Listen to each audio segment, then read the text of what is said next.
I'm Paul and I'm retired. This is my first video, but hopefully not my last. Earlier this year, we cruised the Mediterranean, calling into several ports, the first being Porta del Garda on the island of San Miguel in the Azores. We spent a full 30 days in the Mediterranean, sailing north, south, east and west. So there's the opportunity for many more videos to follow. This video is a record of where we went and what we saw in the brief 8 hours that we spent on this beautiful island.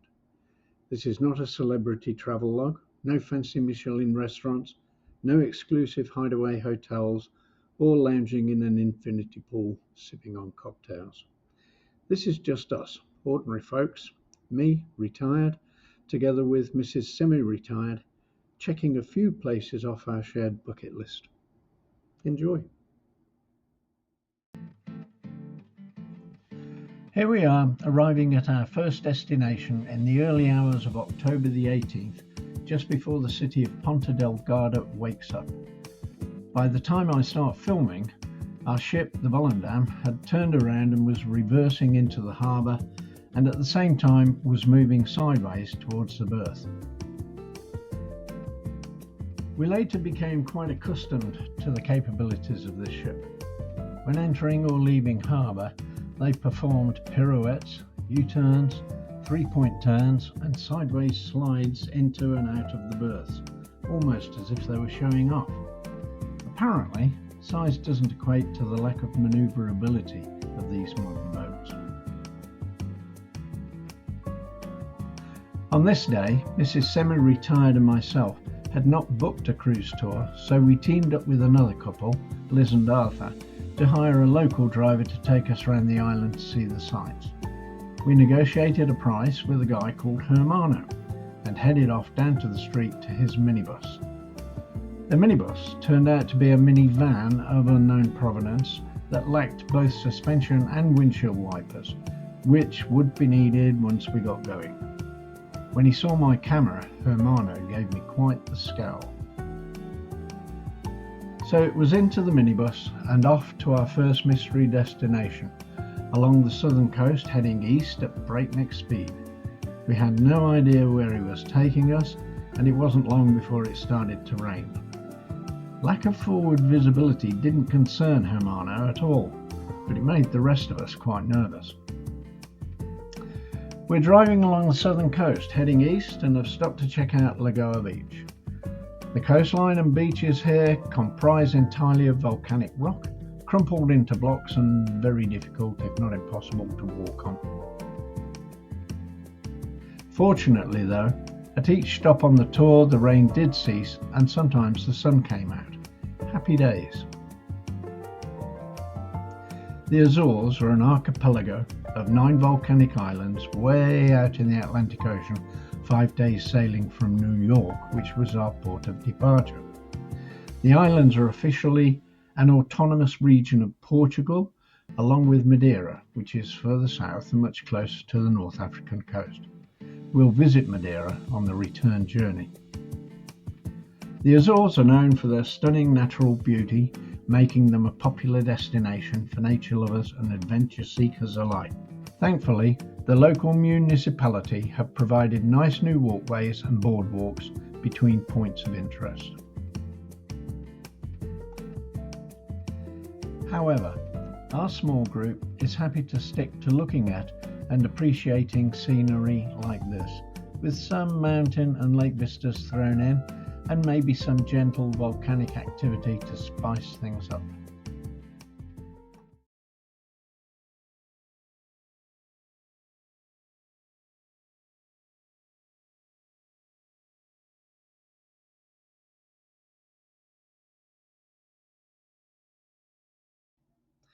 A few miles further along the coast, we stopped at the town of Lagoa, or more specifically at the municipal ocean swimming pools. The facilities were built and are maintained by the local council and seem to be well patronised, as there are several people swimming there in what is the middle of the workday.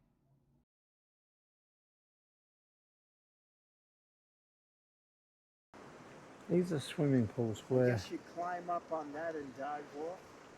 I wouldn't be diving into any. I wouldn't be diving into any of this.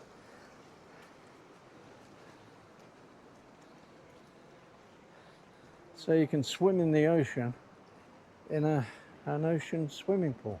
There's a fitness club over there. They have a proper pool, but it doesn't have water in it. Why would you need a pool with water in it when you've got all this going on? As none of us came prepared to go swimming, we mooched around for another 10 minutes before heading back to the van. The main exports of the island are pineapples, organic black tea, Queijo São Jorge cheese, surprisingly named for St. George, and wines from the Pico region. However, a major local industry is fishing, so our next stop is the boat ramp, where the typically styled Portuguese fishing boats are harboured and maintained. But as interesting as this was, it is not what we were expecting from a tour of this wonderful island. We needed to have a talk with Hermano.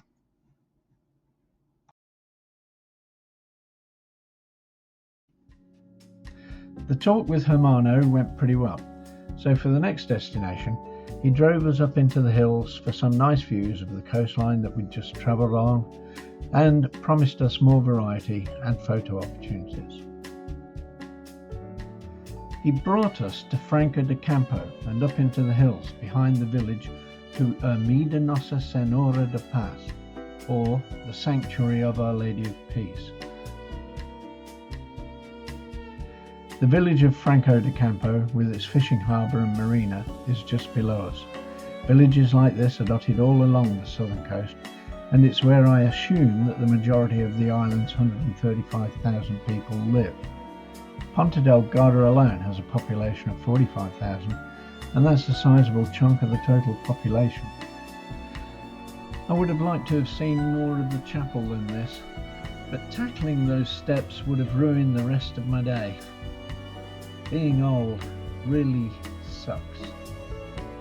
What I'm actually looking forward to is getting further up into the hills to see the volcanic caldera lakes that I've heard so much about.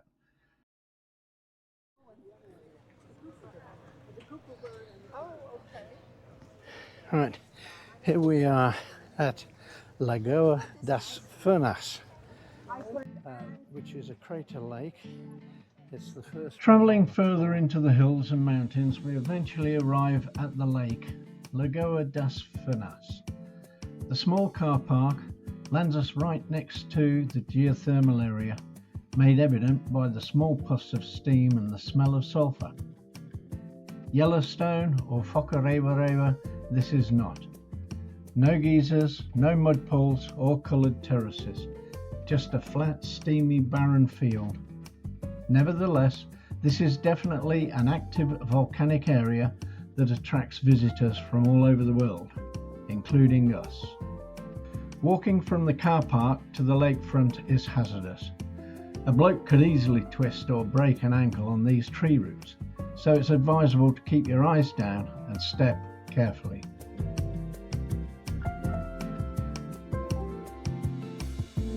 Having successfully negotiated the tree roots, the view opens up to include a wider view of the geothermal area and the lake. So heading first to the lake, I can see more steam, so go to investigate. It's a beautiful spot, but it's a pity that the sun isn't out to light it up a bit. However, there's not much else going on here, so let's go over to the other area where there seems to be more activity. We can see more steam, more people, and what looks to be mounds of earth with boards on top of each mound, like signs of some sort. It's times like this that I wish I had a camera with a telephoto lens so that I could zoom in.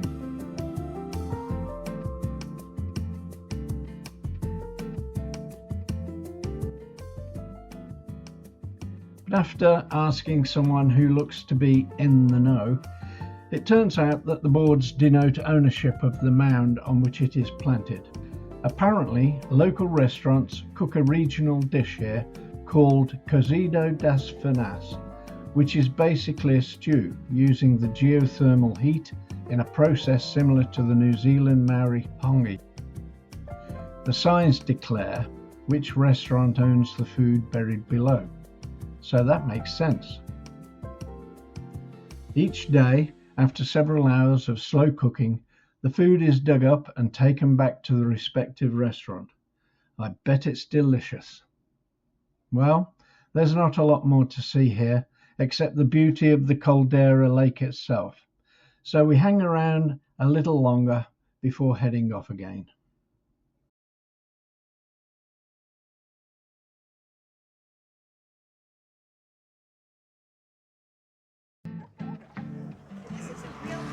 Here we are, we're very high. The tour guide has brought us up to the top of this hill. Oh, and we're overlooking the lake. Hang on, I'm getting there.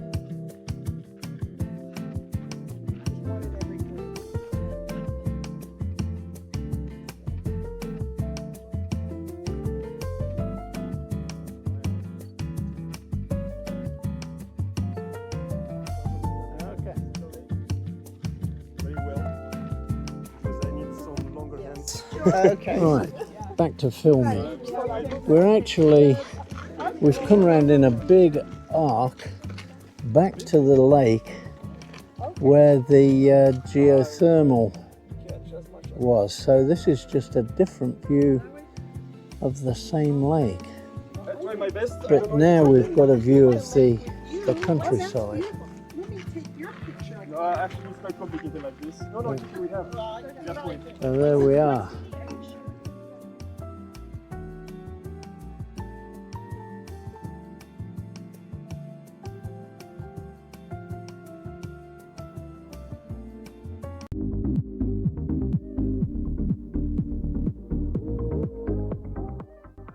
Sete Cidades is a small village on the shores of what must be St. Miguel Island's favourite tourist spot, the Green and Blue Lakes, or Lagoa Verde e Lagoa Azul. And that's where we're headed next, driving west along the northern shore. It's quite a long drive as journeys go, so we made a quick stop at Ribeira dos Caldeiros, which is a small garden park that features a picturesque waterfall.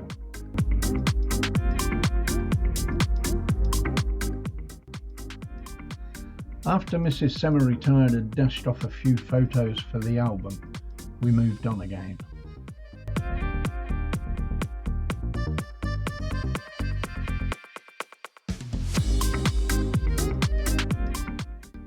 By the time we reached the lakes, we'd climbed into the clouds, and unfortunately, this was a cloudy day. I suspect that this is not at all unusual for an island in the middle of the Atlantic, so I wasn't expecting to see much. Predictably, the top of the mountain was enveloped in drifting cloud, and there was no evidence that the lakes were indeed green and blue. But Hermano was very positive and stated that all we had to do was wait. So we did. We waited and waited. After what seemed like an age, we noticed that the cloud had at least thinned out a little, and we could see the lakes a bit more clearly. However, the day was just too dull and too hazy to be able to determine that the story of the green and blue lakes was true. So we left more than a little disappointed. So now it is back to the capital to explore a little of Porta del Garda.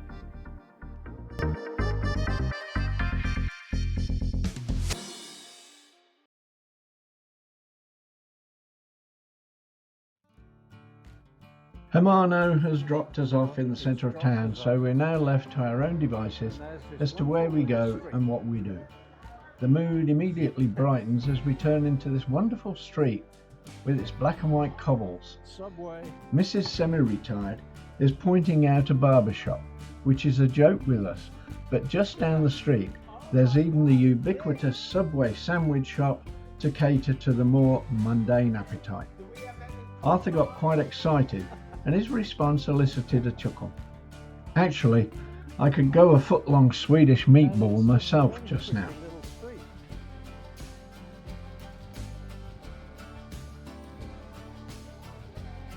Further down yet, Liz found a business that is named for our tour companion Claudia, so naturally it called for a photo opportunity, except that I didn't quite get the shot.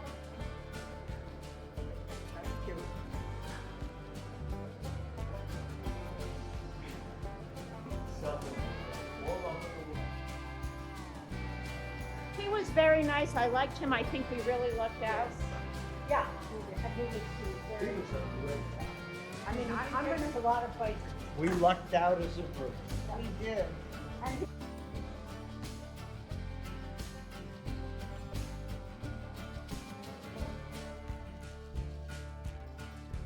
Finally, the street opens into the Praça Goncalo Velho Cabral, marked by the Porta del Garda and a statue of the man himself, Goncalo Velho. The square is opposite the parochial church of São Sebastião. Here, the symbolic gates in the form of 3 elegant arches represent the entrance to the city. Obviously, we must have come in by the tradesman's entrance. From here, the confluence of streets can take you in any direction, north, south, east or west.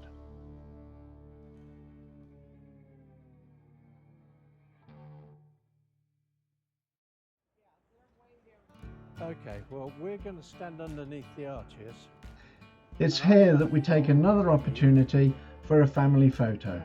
This time it's Mrs. Semi-Retired photographing me under the arches while I film her photographing me.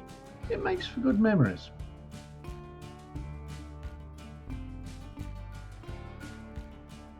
what you think? Does that look good? Does that look all right?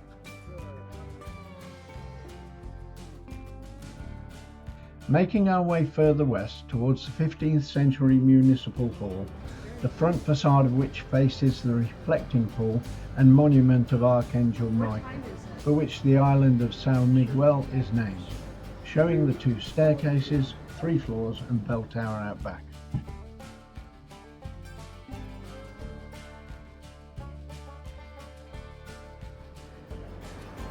And finally we've made our way back to the port in good time to get back on the ship, which is over there. As you can see, it's not one of those enormous tourist ships. The Hull line, they're moderate sized ships, 2,000 passengers, 600 to 700 crew, nice size. In our case, full of old people. Now,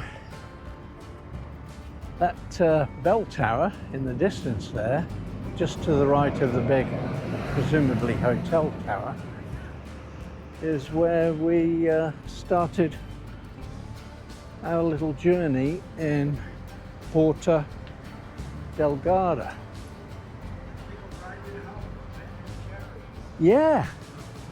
We saw one in one of the towns that we went through. Ben and Jerry's shop.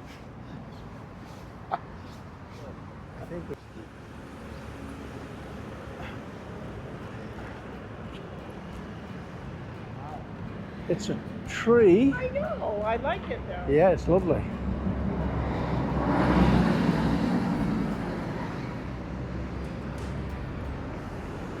It's not too touristy. I like this. I like it. It's nice. Now I shall bring the statue into profile against the sky. Now we're at the other end of the square, and that is the man himself, Goncalo Velho, the famous Portuguese mountain explorer.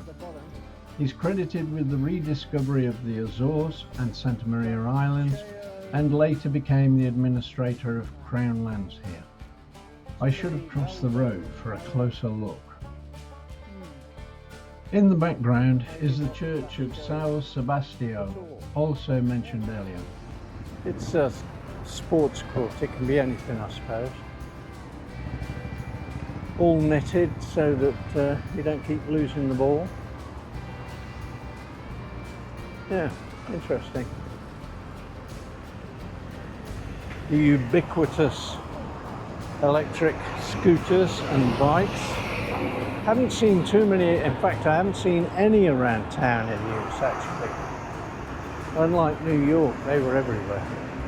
People zooming all over the place. On the sidewalks. Bad news. But anyway, getting back to it. We're almost back at the Volcanoes.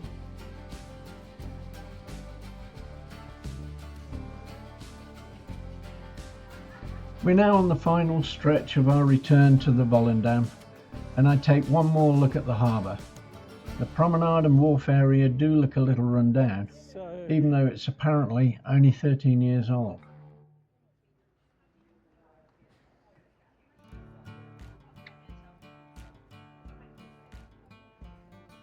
This wharf area looks a bit run down. So this is the first of many returns to the ship, and just in time to clean up and make for the dining room restaurant.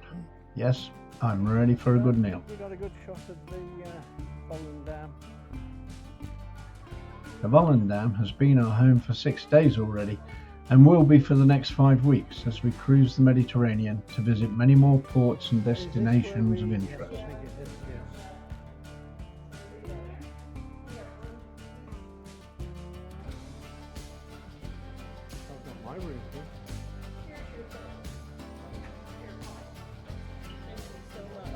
You give it to me, zoom shift until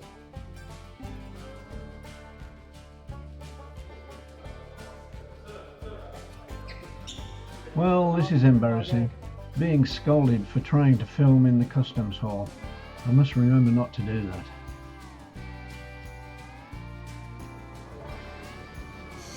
Well,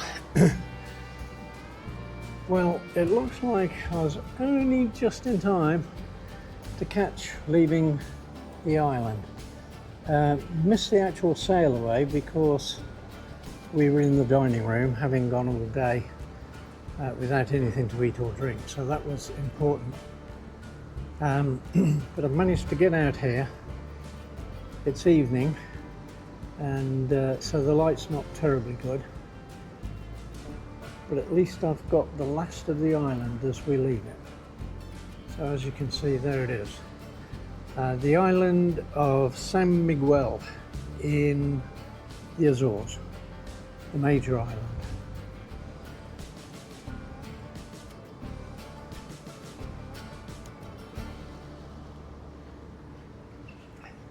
A look aft, a look forward. There's a promenade deck.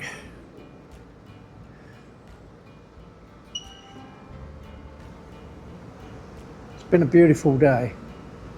We had a bit of rain, but of course we were in the van, so we didn't actually get wet. But each time we made a stop, we were in fine weather.